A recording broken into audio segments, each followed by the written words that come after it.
In answer to the question, what can the parking industry do to help the government hit its targets for EV ownership?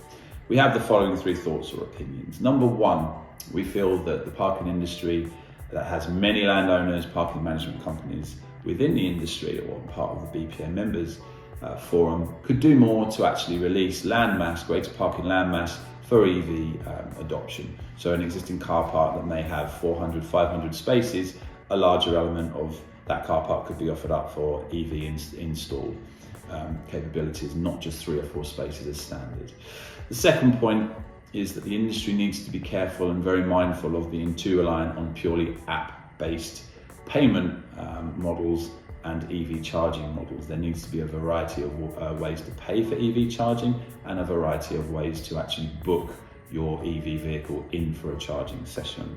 And finally, TNS are very well positioned to add pace and momentum to the EV revolution as we offer a fully embedded, frictionless and efficient solution of payment options that can enhance any EV charging environment, not only now, but in the future as well. Thank you.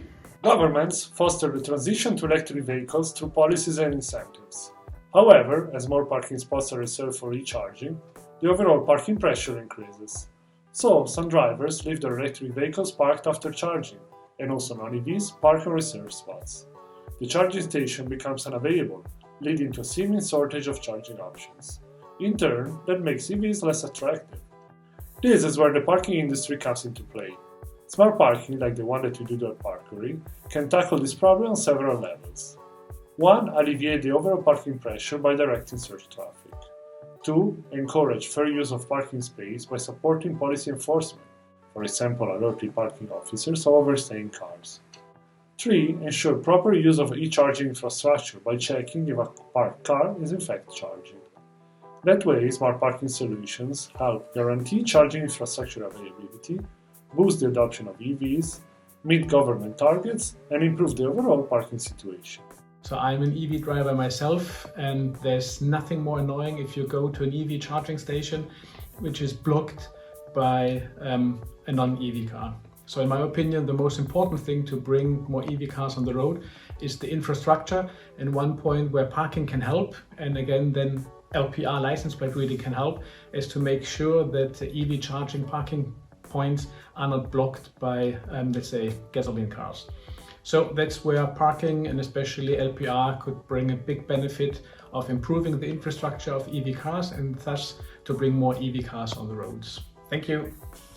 One of the main considerations for someone looking to purchase an electric vehicle today is the issue of charging. And we see a problem all over the world where the parking spaces that provide the electric chargers, we have vehicles that are non-electric that park there. And we also have vehicles that are electric that even beyond the point, once they have finished charging, they continue to stay and to take up and block off that parking spot for the charging for vehicles that do need to actually start charging. And so one of the main things that parking companies can provide today, using the integration of parking access control together with the EV chargers, they're able to provide enforcement to make sure that those spaces always stay available to the vehicles that need them. While there is a lot of innovation and investment by the automotive industry to push EV adoption, one of the biggest hurdle for consumer is the range anxiety. People want assurance that fast charging is available everywhere. And the only network of real estate that can support this is parking lots. But just installing the chargers is not enough. We have to invest in the digital layer. We have to invest in the technology which will enable discovery of these charging stations and also a seamless integration between the charging stations and parking access, providing single billing for both parking and charging. Thank you.